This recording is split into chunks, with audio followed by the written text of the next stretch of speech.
Pada Jawa Tajaya Kamo Betara Kudu Sanyata Na Ngalapa Ngata Na Jawa Taka Mabadarapa Besaragono Kudu Ya Ngaju Wasangataka Mabadaraku Dajagayana Kupalamadu Jawata Jaya Kamo Betara Kudu Sanyata Mala Pamaho Naya Naya Wataka Mabadarapa Besaragono Kudu Ya Ngaju Wasanyataka Ini sekawitan apa warnaning geni putih warnaning geni apa pakaian geni lebur sukertane Jabang Bayi Rizka Indah Topian Jabang Bayi Fajar Bayu Anggoro Jabang Bayi Salsa Yuni Prawesti lebur dening geni sekawitan putih warnane ana geni saka kidul abang warnaning geni apa pakaianing geni lebur Sukerto bocah tentunya tunggal wis lebur dening geni saka kidul abang wujude setemamu geni saka kulon kuning warnane apa pakaianing geni lebur Sukertane Jabang Bayi tentunya tunggal kasebut lebur dening geni saka kulon kuning warnane ana geni saka ireng warnane apa pakaianing geni ang lebur Sukertane Jabang Bayi tentunya tunggal wis lebur apa geni saka kulon warnane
awit botenipun titilaksana ruwat sampun purna awit saking pandonga sapanjipun Bapak titilaksana ruwat tansah manggih jeneng ing samikala. Mugi-mugi putra ibu sakniki sampun waras saking sukertaning menapa tetala Pindo sasmitaning gaib tilulu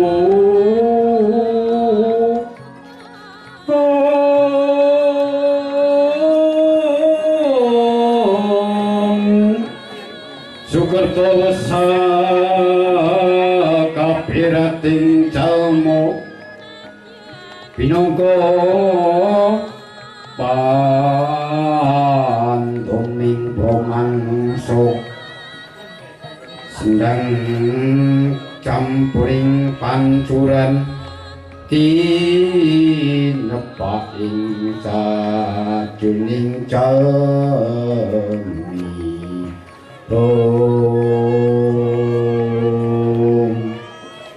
makaten sampun purnanipun rubat pramila awit saking pandonga panjenengan sedaya Bapak Sukardi sakeluarga ngaturaken agunging pamatur nuwun.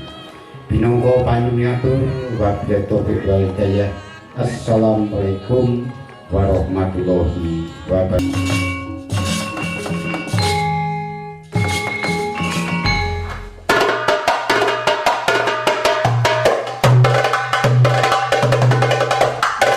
Semua kita Bapak Ibu ingin mempunyai istri yang baik, anak yang baik. Itu modal bahagia. Semua. Siapapun manusia yang kaya yang miskin ingin menjadi rumah tangga yang sakinah. Artinya ingin bahagia di dunia, bahagia nanti di akhirat. Itu puncaknya. Salah satu di antaranya modal ingin bahagia pertama adalah ibadah. Tujuan kita ini diciptakan di dunia ini, wa ma khalaqtul jinna wal insa illa liya'budun. Tidak aku ciptakan jin dan manusia kecuali tujuannya Allah menciptakan kita ini untuk beribadah. Kita beda dengan binatang. Sekalipun banyak kesamaan Bapak. Binatang kerbau, sapi, kambing, semua burung, ayam minum dengan air, kita juga butuh minum. Perbedaan kita dengan binatang adalah kita ibadah. Ada tujuan Allah ciptakan. Aku ciptakan kau manusia ini, hai manusia, agar kau mengabdi kepadaku. Ini ibadah bukan tujuan kepada binatang, kepada kita sebagai manusia. Apa ibadah yang resmi? Sholat. Kita umat Islam ini punya sholat Pak. Bulan lalu, bulan Rajab itu adalah bulan di mana diwajibkan sholat dengan peristiwa Isra dan Mi'raj. Ada nggak manusia muslim yang tidak sholat? Jadi kalau gitu mirip dengan, saya tanya Bapak, ini agama dulu, nanti baru kita hiburan. Kerbau gede Pak, sapi gede. Saya tanya sama Bapak nih, yang bisa jawab, yang nggak jawab nggak apa-apa. Kerbau sholat zuhur nggak Pak? Enggak. Tadi saya lihat di sawah ada sapi, kita lagi sholat asar, kerbau nggak sholat asar. Kita tadi baru saja tadi sholat maghrib 3 jam yang lalu, ayam juga nggak sholat maghrib. Ada nggak manusia yang muslim? Kalau yang kafir, non muslim jelas dia nggak wajib sholat. Orang Islam yang tidak sholat, yang tidak maghrib, yang tidak isya, yang tidak subuh, yang tidak zuhur, dia muslim. Hampir sama nggak dengan binatang tidak sholatnya Pak? Sama. Jadi kalau bapak ibu nggak sholat, istri nggak sholat, berarti istri kita mirip dengan kerbau. Alhamdulillah Pak Ustadz, saya punya istri mah sholat, alhamdulillah. Tapi suaminya nggak sholat. Kata istri bilang, ya Allah, saya tiap malam dideketin sama Makanya Pak, Bu, kita kalau udah mulai sholat, angkat tangan. Setelah angkat tangan, kenapa kita punya tangan sedekap begini nih? Di atas pusar genggamkan tanganmu yang ini nih. Oh, ini satu nasihat waktu sholat. Muka kita menghadap ke arah tempat sujud, ke arah sejadah. Nasihatnya, hei umat Islam, silakan kamu senang di dunia. Boleh makan enak-enak di dunia, boleh hiburan enak-enak, boleh punya mobil mahal-mahal, boleh punya istri cakep-cakep, boleh kan? Boleh, asal halal. Makannya yang enak, halal. Istri cantik, halal. Punya uang banyak, halal. Tapi ingat, dunia itu satu saat kamu akan begini nih. Saya pernah waktu di pesantren Pak, ada satu kitab menerangkan, namanya kitab Nasuhil Ibad. Di situ Asy-Syaikh Nawawi mengatakan ada 4 perampok. Ulama ngomongnya perampok. Arba'atun minal munahibat, ada 4 dari perampok. Perampok pertama adalah al-malakul maut yantahibu ruha. Satu saat ada perampok namanya malaikat maut, malaikat Israel, malaikat pencabut. Satu saat bakal datang ke rumah kita. Satu saat kalau Israel udah datang Pak, Israel udah datang, ya Allah, dicabut roh kita. Kalau roh udah dicabut, mata nggak bisa melihat. Kalau roh udah dicabut, tangan nggak bisa bergerak. Kalau roh udah dicabut, kaki nggak bisa jalan lagi. Diam aja, diam. Kalau udah nggak bisa apa-apa, nanti anak tetangga akan punya musyawarah. Siapa nanti yang mandi dengan bapak? Kita bakal dimandiin, nggak boleh mandi sendiri. Dan setelah dimandiin, dipakein baju. Bajunya warna apa, Pak? Warna apa? Ini nih kayak saya nih. Nggak mungkin habis dimandiin baju batik. Nih, bagus. Grup kita ini dari grup wayang apa ini, bajunya baju nanti bakal dibungkus warna ini nih, baju bersih. Nanti satu saat, saya bukan nakut-nakutin, satu saat kita bakal pakai baju itu tuh. Semua orang bakal rasakan yang namanya mati. Pak Harto mati, Ibu Tin mati, Gus Dur mati, semua udah mati. Kakek kita mati, kemarin tetangga kita mati. Kalau sudah mati, itu namanya salah satu di antaranya yang akan mengambil roh kita, itu yang perampok pertama, Israel. Kalau tetangga saya di sana di Jakarta, selesai dimandi dipakein jas, ditaruhin pulpen di kantongnya. Saya nanya, mau nyatet apa di kuburan? Dipakai handphone, Pak. Udah demikian dibawa ke masjid. Nggak mungkin kan jenazah kita disolatkan di gedung RW, di gedung kelurahan. Pasti kita punya jasad, badan kita selesai dibungkus, masuk ke kurung batang, disolatin di mana? Di masjid. Beruntung. Orang yang masa sehatnya suka ke masjid. Beruntung yang masih sehat, entah zohornya suka ke masjid, asarnya suka ke masjid. Nggak bisa Pak Ustadz, Jumatnya suka ke masjid. Masjid nanti jadi saksi. Jangan sampai dunia kita cuma kerja, sawah, tempat tidur, kerja, sawah. Masjid nggak pernah, ke musola nggak pernah. Nanti kamu meninggal dunia, roh kamu sudah tidak ada. Kamu dimandiin, dibungkus dengan kain putih, disolatkan di musola, disolatkan di masjid. Masjid yang suka dikunjungin bakal mintain ampunan. Ya Allah, orang ini kadang Jumatnya suka di sini, kadang maghribnya suka berjamaah, hartanya banyak di masjid ini. Beruntung yang suka datang ke masjid. Yang rugi selama hidup nggak pernah ke masjid. Masjid nanti bakal tanya, jenazah datang masjid bakal tanya. Siapa yang tanya? Kipas angin nanya sama tembok, siapa ini yang datang? Tembok nggak kenal. Jadi perampok pertama, malaikat Israel nyabut roh kita. Nggak ada harganya lagi badan kita, Pak. Ada yang kedua, ada perampok kedua. Siapa itu? Al-warasatu yantahibu malahu. Harta waris kita ini akan merampok harta kita. Ahli waris, anak. Bapak meninggal dunia, ATM-nya udah nggak ada, udah hilang. Nanti udah 2 minggu bakal cekcok anak. Apa? Masalah harta. Harta udah bukan milik kita, mobil bukan milik kita lagi, baju udah bukan milik kita lagi. Kenapa? Roh udah nggak ada. Yang ketiga, dengan singkatnya, dengan pelajaran sholat, nanti satu saat ada perampok ketiga. Siapa itu? Ad-dudu namanya. Kalau bahasa Arab tuh dudu artinya Pak, belatung. Kita dikubur kan, kira-kira 2 minggu, nah badan kita bakal dimakan belatung. Ada beberapa orang yang awet di dalam kubur, yang tidak dimakan belatung. Salah satu di antaranya yang masa hidupnya suka baca Quran. Yang masa hidupnya suka baca Quran. Saya mengajak kepada Bapak, dikit lagi bulan suci Ramadan, ayo mata kita senengin baca Quran. Nabi mengatakan beruntung kalau rumah suka baca Quran. Apabila rumah dibacakan Quran, innal baital ladzi yutla fil Quran hadratil malaikah. Apabila rumah dibacakan Al-Quran, rumah itu suka dikunjungin malaikat.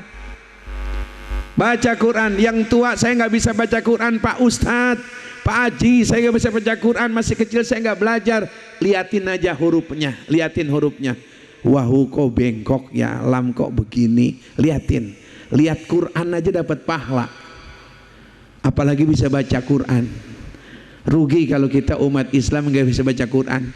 Makanya saya mengharapkan kepada Bapak Soekardi sebagai orang tua, ini Fajar ini adalah amanat. Anak tuh amanat, Pak. Kalau udah dihitan, bukan setelah dihitan begitu saja. Ingin menjadi anak yang soleh, anak kita dididik agama. Didik agama tahu artinya, Pak? Belajar sholat bagaimana, baca Quran gimana. Harus bicara, nak, aku sebagai ayahmu nggak bisa baca Quran, nak. Nak, aku sebagai ayahmu nggak bisa sholat yang benar. Kamu harus pandai, kamu harus bisa baca Al-Quran, kamu harus bagus baca Quran. Ayah nggak bisa. Jangan begini, ayah saja nggak bisa baca Quran, kamu nggak apa-apa nggak bisa baca Quran. Tuh rugi, ngikutin rugi lagi namanya. Saya sebagai orang tua, nak Fajar nggak bisa baca Quran, ayahmu, kamu nak ayo belajar biar bisa baca Quran. Kamu umat Islam harus bisa baca Quran. Tanggung jawab orang tua diantaranya didik agama. Selesailah itu yang namanya belatung ambil. Ada yang terakhir, orang-orang yang benci kepada kita akan memakan kita punya amal-amal dahulu. Amal-amal kita yang haji, yang pernah beramal, yang orang pernah fitnah, yang orang pernah gosip sama kita, itu akan merampok amal-amal kita semua.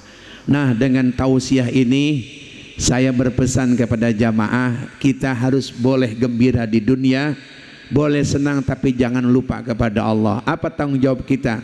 2, wa'mur ahlaka bisalah, perintahkan keluargamu salat.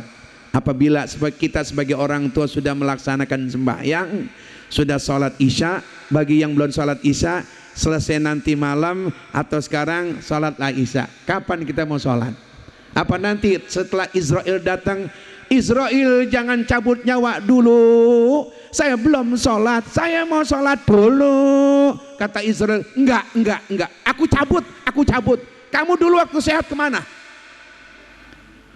Jadi sebelum Israel tiba, bendera kuning berkibar kepada Allah, ayo kita sholat. Hubungan sholat aja cuman satu diantaranya. Kalau sudah zuhur bagus, asar bagus, maghrib bagus, isya bagus, dan subuh, kewajiban kita 5 waktu. Jangan sampai kita meninggalkan dunia ini sudah dianggap putus hubungan kepada Allah, tidak harmonis kepada Allah, tidak mengerjakan sholat. Pesan saya cuman itu.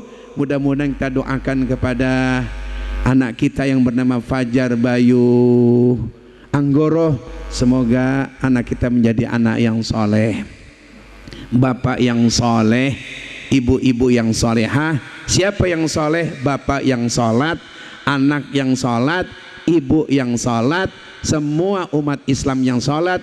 Kalau sholat semua, Allah akan berikan kebahagiaan di dunia maupun kebahagiaan nanti di akhirat. Mudah-mudahan sekelumit inilah ada manfaatnya. Kita akan melanjutkan acara berikutnya.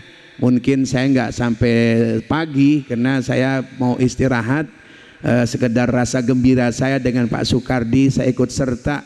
Inilah yang saya dapat nyumbangkan, yaitu masalah agama, tausiah agama. Senang di dunia boleh, tapi jangan melupakan kepada Allah. Kita bukan umat lain, kita umat Islam yang kepada Allah kita harmonis.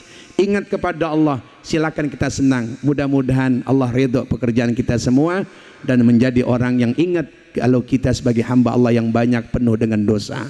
Mohon maaf, semoga Allah ampuni dosa kita, semoga Allah maafkan kesalahan kita. Akhirul kalam, wassalamualaikum warahmatullahi wabarakatuh.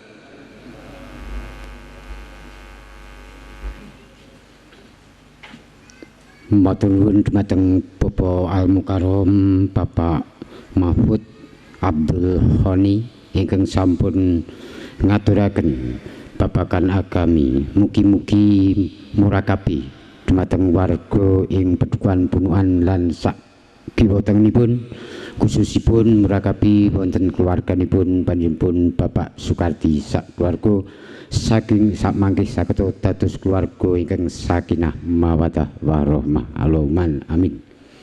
Nggih, sampun tumapeng titi mangsa kala pagelaran ringgit Purwo Sedalu Natas pramila kula sumanggaken dumateng pandhipun Kidalang Bapak Rusmati sak rombongan anggenipun badhe taos panglipur dumateng panjenenganipun Popo Soekarti sumrambahipun dumateng masyarakat Punukan tak sak kiwa tengenipun.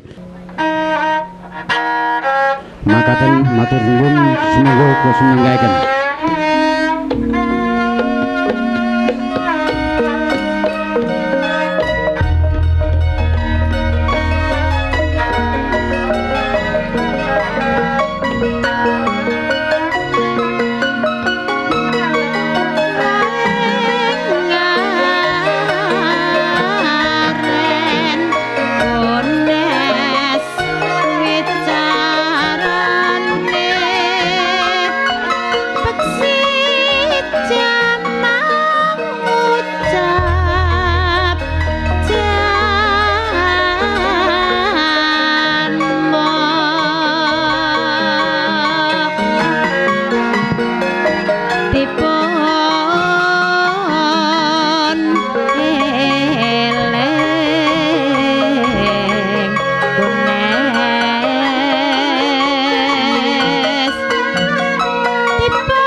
sayang